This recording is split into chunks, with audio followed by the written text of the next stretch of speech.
up is about to blow, and the world's moving way too slow. Remember one thing you should know, it's time to call, time to go. Time to go when you're in a bind. Time to go, leave your stress behind. Time to go gives you peace of mind. So call us up and unwind. Welcome back to the Deep Dive. So, today we're diving headfirst into a world where time isn't just money, it's everything. Yeah. Yeah, we're cracking open the first book in this sci-fi trilogy, and wow, it's a wild ride, let me tell you. It's a real page-turner. It is. Yeah. Time travel craziness, families you just wouldn't believe, and a murder mystery that'll leave you scratching your head.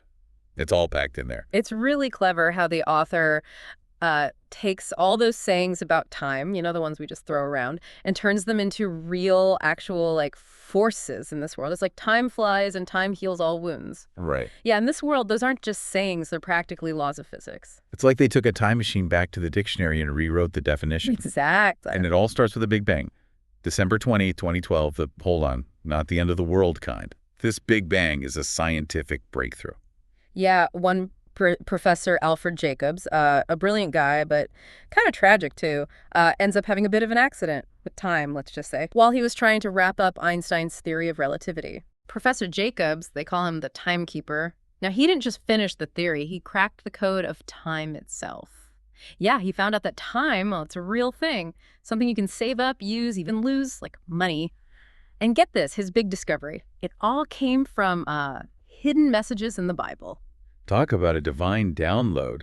So how does this time as currency thing actually work? I mean, do people walk around with little hourglasses instead of wallets? Well, not exactly hourglasses, but Okay. yeah, kind of similar. They've got these time banks. That's where everyone puts in and takes out their time. It's the backbone of how their whole world runs. And forget cars. They zoom around in these transport chambers that use time energy as fuel. So no more traffic jams. Sign me up for this future. Yep. But what about time travel itself? Is it like hopping on a plane, or is it a little more, bumpy? Let's just say it's not your typical vacation. People use these gadgets called MITE devices and swallow these time capsules to jump between dimensions. But, and here's where things get interesting, there's a catch. Time travel, especially for men, comes with some, interesting side effects. Okay, now you've got me hooked. What kind of side effects are we talking about here?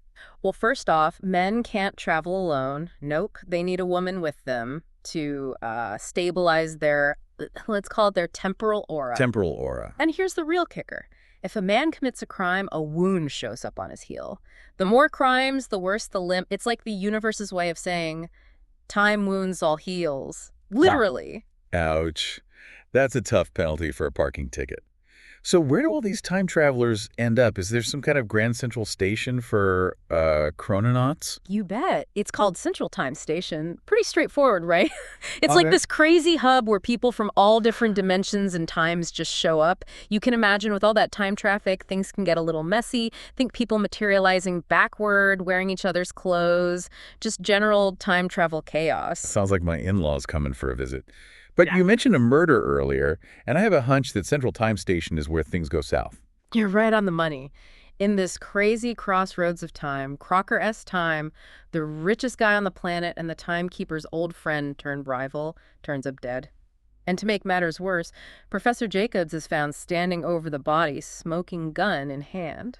Hold on, I thought the Timekeeper was all about unlocking the secrets of the universe, not blasting people back to the Stone Age. That's the mystery. See the timekeeper's heel? It's perfectly fine, meaning he couldn't have done it. So who set him up and why? That's what our main characters, Evelyn Evie Time, Crocker's adopted daughter, and eventually Professor Jacobs himself, are trying to figure out. Evie Time, now there's a character I want to know more about. She works at the Time to Go travel agency, right? Which, get this, is located in the same house where the Big Bang happened. Talk about working from home. Yeah, it is a bit of a strange setup. And the house itself, well, it has this habit of changing its look whenever it feels like. One minute it's a chalet, next it's a bakery. But inside, it's all time travel tech and gadgets, top-of-the-line stuff. Evie, she's sharp as a whip, resourceful, and she can read people like an open book, which really comes in handy as she gets pulled into this whole time travel whodunit. Okay, so we've got a brilliant, but, well, slightly time-challenged professor, a dead tycoon with a fortune built on time, a frame scientist, and a time-traveling detective, all in this world where time really is money. What's not to love? But before we get lost in this chronological maze, let's take a second to introduce some of the other players that make this story so fun. Definitely, we can't forget Crocker's family. His wife, Rose, trying to keep things together after, the tragedy. And his sons, Mark and Nick, each with their own ambitions and secrets. And then there's Aunt Goody, Crocker's sister. She's this wonderful, eccentric, nature-loving, free spirit. Oh, Aunt Goody's a riot. And then there's Harvey Q. Slotnick, this big, handsome guy with a voice that could shatter glass. He's desperate to get out of this crazy world, running from something, or maybe someone. Yeah, Harvey's got that what's he hiding vibe going on for sure. And there's one character who really jumped out at me, Dr. Philip Paul Wood. He's this disgruntled doctor and naturalist, and he blames the timekeeper for everything that's wrong with the world, especially how they went from regular medicine to this whole time-based healing thing. Dr. Wood. Okay. This guy has a serious grudge, plus a creepy obsession with an old book that he thinks is, get this, talking to him. Let's just say he's not a fan of the new time-based order. Exactly. He's convinced time travel is like an abomination and wants to fix things, even if it means taking matters into his own hands. And that book he's always carrying around, it seems to be playing a pretty big role in his, let's say, extreme plans. All right, so we've got the timekeeper, the time family, the adventurous Evie, the mysterious Harvey, and the grumpy Dr. Wood. Oh, and let's not forget that book. It's practically a character itself at this point. But there's so much more to uncover, and we've only just dipped our toes into this time-bending mystery. We've just scratched the surface. Absolutely. Yeah. One of the really interesting things about this world is how, everything's different because of the timekeeper's discovery. Even, crime and punishment. They don't have jails. They have these time hospitals where criminals go until their time wounds heal. Hold it. So you're saying bad deeds, they literally show up as injuries. Talk about karma coming back to bite you. It's wild, right? And it creates this crazy situation where doctors who used to be healers are now seen as criminals because they were basically stealing time from the natural healing process. Wow, so that's why Dr. Wood's so ticked off at the timekeeper, his whole world got flipped upside down. Yeah. But let's get back to the mystery. Al's on the run, framed for a murder he didn't commit, so what's his next move? Remember those dimension jumps? Well, 1 minute he's in his lab, the next, poof, he's in the first dimension, this crazy place full of energy and gas-like beings. And there he goes to see Neon, this gaseous being he knew from his research. Wait a minute, so we've got a brilliant scientist wanted for murder, hanging out with talking gas clouds in some dimension where the rules of physics don't apply. This is getting trippy. Neon, who's, kind of a cryptic character, gives Al some vague advice, basically saying things aren't always what they seem. Al takes this to heart and realizes he needs Evie's help to clear his name, but she's being watched. He's got to find a way to reach her without anyone getting suspicious. Meanwhile, back at the Time Mansion, Evie's trying to process everything that's happened.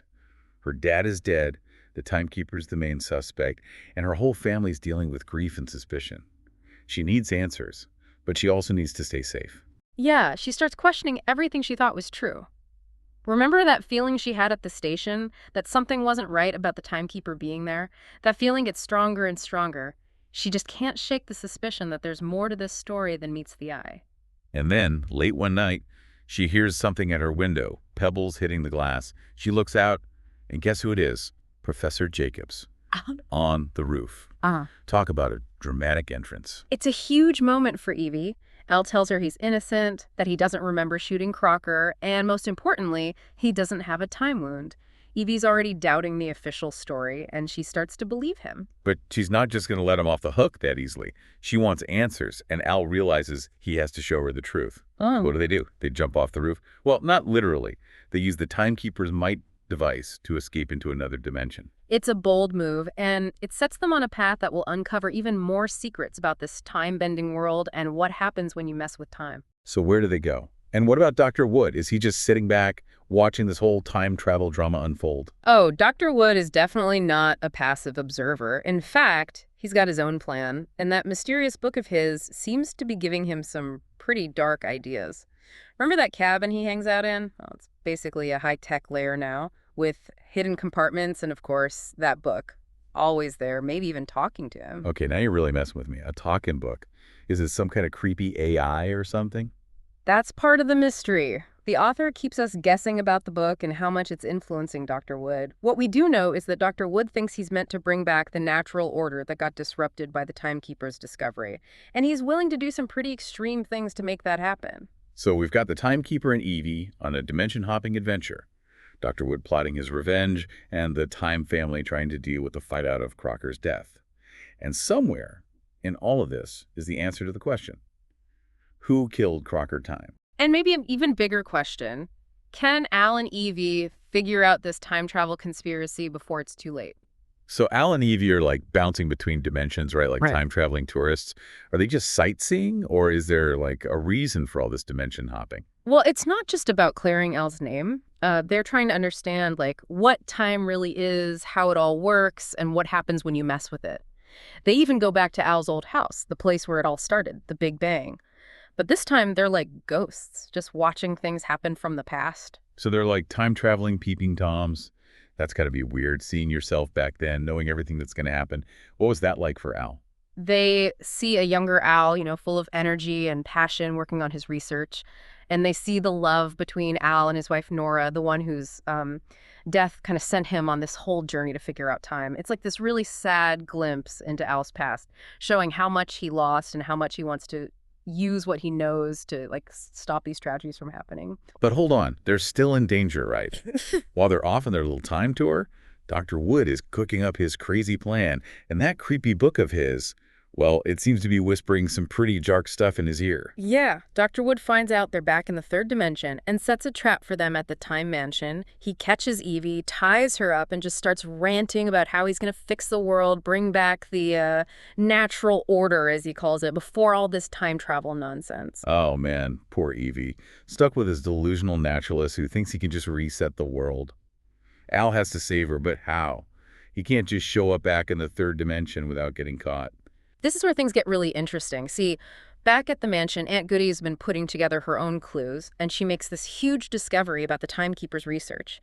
Turns out Al was working on a way to change the past, to actually, like, rewrite history by stopping Nora's death. Whoa, whoa, whoa. Changing the past. Isn't that like time travel 101? Don't mess with the timeline. Exactly. But Al, he thought he could find a way to make a small change that wouldn't break everything. He was going to use his knowledge to save Nora, but after Crocker's death, he realized how dangerous it was to have that kind of power. So Aunt Goody thinks maybe Dr. Wood found out about Al's research and is using it for his own messed up reasons. She sends Nick back in time to Central Time Station to try to stop Crocker's murder from happening. It's a big risk, but it leads to one of the most mind-blowing scenes in the whole book.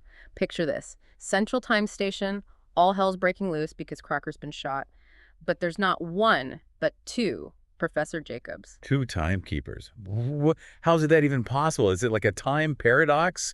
Did he clone himself? Is there an evil twin from another dimension? It's even crazier than that. See, while Nick's fighting the assassin, the real Al, he's watching all this happen while he's traveling with Evie. He realizes he has to do something, so he pops back into the third dimension right as the shot's fired, and for a split second, there are two of him in the same place at the same time. My brain is fried. Two timekeepers, a time-traveling assassin, a naturalist who's gone completely bonkers. This story is getting wilder by the minute. And just when you think it can't get any weirder, they hit us with the time trial. The time trial. What is it? That's some kind of cosmic courtroom where time itself is the judge and jury? Kind of. It's how they do trials in this world. They don't need witnesses or evidence. They use this device that can play back what happened during a crime, like straight from time itself. It's like a super DVR that records everything, even thoughts and motives. That's pretty amazing and a little scary, too. So what does this time trial tell them about Dr. Wood? It shows how obsessed he is with that book, how he really believes it holds the key to fixing the world and going back to a time before time travel. It exposes all his secrets, his plans, how he lost it. But here's the crazy part.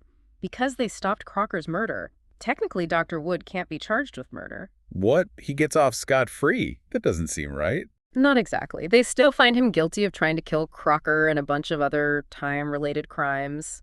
His punishment: timeout. Timeout. Seriously, like go to your room and think about what you did. It's a bit more complicated than that. In their world, timeout means being cut off from time completely. like being frozen in time. For someone like Dr. Wood, who is obsessed with controlling time, it's the worst punishment they could give him. Well, that's what you call poetic justice. So, mystery solved, bad guy put away, everyone lives happily ever after, right? Hold your horses. This is only the first book in the series, remember? It ends with everyone kind of at a crossroads, a time for thinking and change. Crocker, after staring death in the face, realizes how important his family is and decides to make some changes. And what about Al and Evie? Do they finally admit they've got the hots for each other? Is there a romantic time twist in store for them? That's the big cliffhanger. There's definitely something between them, a connection that grew from danger, shared discoveries, and all that time travel. But whether it turns into something more, well, we'll have to wait for the next book to find out. So what's the lesson here? What can we, stuck in our normal non-time traveling world, learn from this crazy adventure? I think it reminds us that even basic ideas, like time, can be seen in totally different ways. It encourages us to, question what we think we know, to imagine worlds where sayings come to life, and to think about the consequences of what we do, not just now, but across all of time. It also makes me glad that we don't have actual time flies buzzing around our heads whenever we're having fun. Right. So until our next deep dive, remember, time might be like a river that keeps flowing, but we get to choose how we ride the waves.